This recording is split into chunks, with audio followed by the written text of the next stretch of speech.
Hello guys, मैं तुम सबके लिए लेकर आ चुका हूँ वन पीस का एपिसोड नंबर 1143 और ये भी काफी ज्यादा मजेदार होने वाला है, तो इसे पूरा जरूर देखना।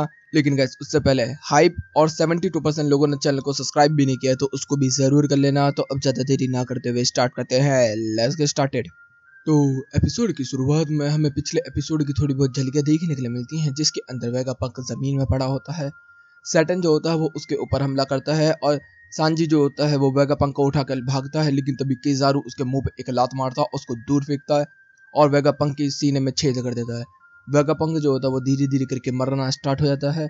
इधर से लूफी ने सैटर्न को और किजारू को पकड़ लिया होता है और इधर से वेगापंक की हार्ट बीट धीरे धीरे करके बंद होती है और फाइनली उसकी जान निकल जाती है। तभी हमें एक स्क्रीन देखने के लिए मिलती है, जिसके अंदर बोला जाता है माइक टेक्सिंग, क्या मेरी आवाज़ तुम सबको आ रही है? तो आज हम बात करने वाले हैं दुनिया की सच्चाई के बारे में। इधर से सीन चेंज होता है, हम लोगों को देखने के लिए मिलता है कि ट्रांसपोर्टर स्नेल में जितने भी पूरी दुनिया के अंदर हैं, सबके अंदर ये टेलीकास्ट हो रहा होता है। यहाँ तक कि नेवीज के अंदर भी जो सुनने वाले हैं वहाँ पर सुनने वाले में, जहाँ वीडियो वाले हैं वहाँ पर वीडियो हो गए होंगे। यहाँ पर हम देखते हैं डेसोरा के अंदर, जिसके अंदर रेबिका जो होती है वो अपने पिता के साथ फाइटिंग कर रही होती है और तभी उसका ट्रांसपोर्टर स्नेल बोल रहा होता है। दूसरी तरफ हमारे वाटर 7 वाले जिसने शिप बनाई थी उसका बोल रहा होता है। इधर से हम लोग देखते हैं कि जो हमारे लूफी का मेयर होता है उसका भी ट्रांसपोर्टर स्नेल बोल रहा होता है, जिसके अंदर वो कह रहे होते हैं कि लूफी ने कुछ बुरा किया है क्या। इधर से हम लोग देखते हैं कि जो नेवी होते हैं वो अपने ट्रांसपोर्टर स्नेल को बंद करने की कोशिश करते हैं, लेकिन उनका जो ट्रांसपोर्टर स्नेल होता है वो बंद नहीं हो रहा होता, उल्टा वो चलता ही जा रहा होता है, चलता ही जा रहा होता है। इधर से सांजी के कान में भी रेडियो की वजह से उसकी आवाज़ आ रही होती है वेगापंक की, जिसके अंदर वो कह रहा होता है कि वेगापंक तू मेरे सामने है, लेकिन तू मेरे कान में कैसे बोल रहा है, मुझे समझ नहीं आ रहा। इधर से लूफी जो होता है उसको भी आवाज़ आ रही होती है सेटल की, मतलब कि जो नंबर 1 है हेलमेट, उसकी आवाज़ आ रही होती है। तो वो कह रहा होता है कि अरे तुम दोनों अभी ठीक हो ना, मुझको लगा ही था, वैसे ही सब लोग झूठ बोल रहे थे, मुझे तेरी आवाज़ आ रही है। इधर से सेटन को भी उसकी आवाज़ हो रही होती है। इधर से ऊसा वगैरह नामी वगैरह सब लोगों को इनकी आवाज़ सुनाई दे रही होती है। चॉपर वगैरह कह रहे होते हैं एडिसन से, और वो भी कह रहा होता है कि मुझे लगता है कि कुछ बहुत बुरा हुआ है। इधर से सीन आता है जायंट्स की तरफ, जिसके अंदर हम लोग देखने के लिए मिलता है कि वो एग हेड की तरफ बढ़ रहे होते हैं, लेकिन नीचे से हम देखते हैं कि काफ़ी सारे जो नेवी के बंदे होते हैं वो छुप रहे होते हैं, क्योंकि इनके ऊपर छुप के हमला करेंगे।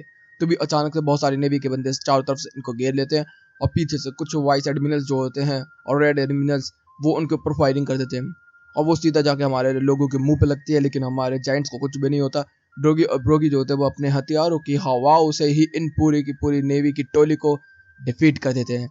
इधर से सीन आता है फिर वेगापंक के अंदर, जिसके अंदर वो कह रहा होता है कि आज मैं तुम लोगों को इस दुनिया के बारे में सच्चाई बताऊंगा। इधर से हम देखते हैं लूफी जो होता है वो काफी ज्यादा खुश हो रखा होता है कि बिल्कुल डॉक्टर वेगापंक तो ठीक है, अब तुम दोनों तो बिल्कुल भी बच के नहीं जा पाओगे जब तक मेरे दोस्त यहाँ से नहीं जाएंगे। इधर से सीन आता है मरीन जॉय की तरफ, जिसके अंदर हम देखते हैं कि बाकी जो एल्डर्स होते हैं वो बोल रहे होते हैं सेटन तू क्या कर रहा है वहाँ पर।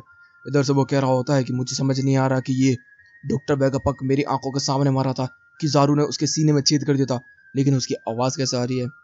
तो इधर से जो जुपिटर होता है वो कह रहा होता है कि क्या उसने शायद पहले से इस चीज़ को रिकॉर्ड किया हुआ था, क्या उसके पास ऐसी भी कुछ टेक्निक है। तो इन एल्डर्स को भी समझ में नहीं आ रहा होता कि क्या हो रहा है। इधर से फिर से हम डेसोरा की तरफ देखते हैं, जिसके अंदर सारे लोग जो होते हैं वो आराम से अपनी ज़िंदगी बिता रहे होते हैं, लेकिन तभी एक बंदा आता है और कह रहा होता है कि तुम्हें पता है फेमस डॉक्टर वेगापंक इस दुनिया के बारे में कुछ रिवील करना चाहते हैं, जल्दी से जल्दी मेरे साथ चलो प्लाजा।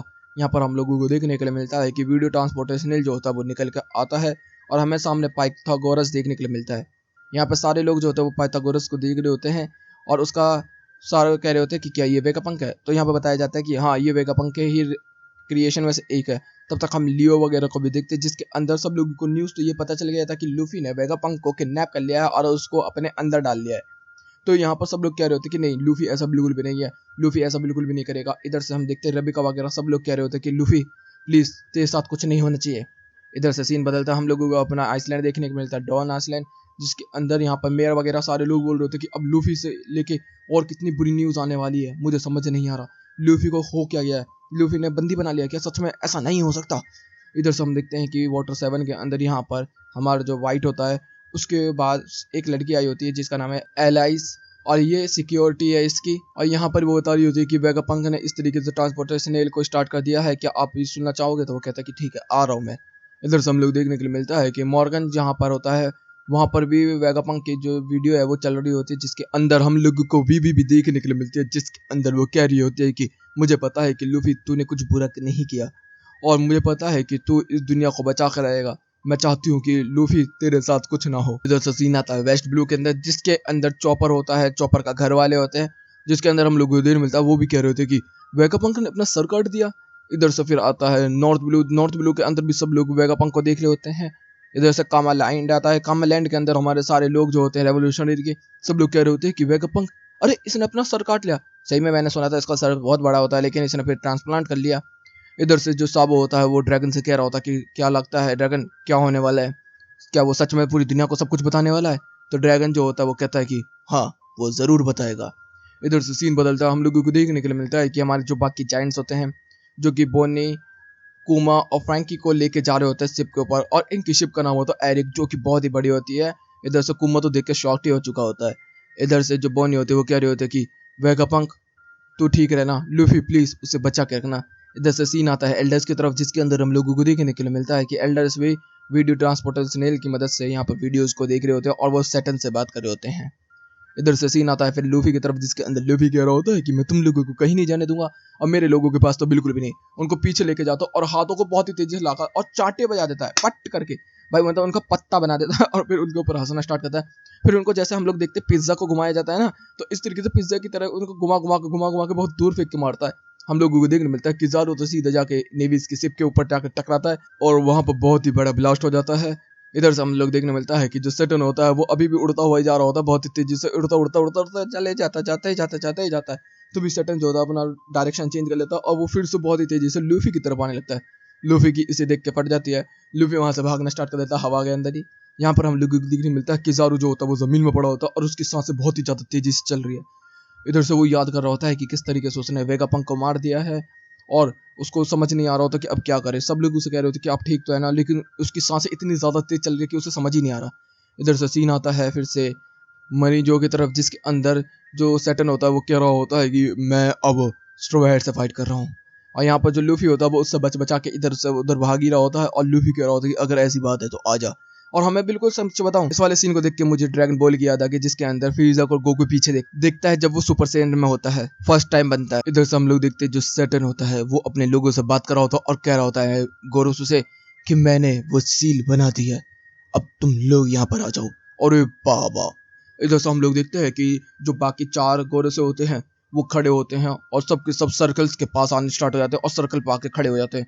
हम लोगों को देखने को मिलता है कि एग हेड पे लाइटिंग होनी स्टार्ट हो जाती है, पूरा मौसम काला हो जाता है, ब्लैक लाइटिंग चमकनी स्टार्ट हो जाती है, सारे तूफान वूफान चलने स्टार्ट हो जाते हैं, समुंदर में बाढ़ आनी स्टार्ट हो जाती है। इधर से सांची जो होता है वो कह रहा होता है कि ये तो वैसा ही है जैसे वो सैटर्न आया था तब हुआ था, अब हमारे ऊपर और क्या बड़ी मुसीबत आने वाली है, समझ नहीं आ रहा। इधर से हम लोग सैटर्न देखते हैं और चारों तरफ से लाइटिंग लाइटिंग निकलनी स्टार्ट हो चुकी है, सर्कल्स बनने स्टार्ट हो चुके हैं, और यहीं पे ये एपिसोड भी खत्म होता है। तो गाइस वीडियो अच्छी लगी तो वीडियो को लाइक कर देना, चैनल को सब्सक्राइब कर देना, कमेंट बॉक्स में अपनी प्यारी प्यारी बातें पढ़ देना। Okay guys, bye bye, thank you for watching.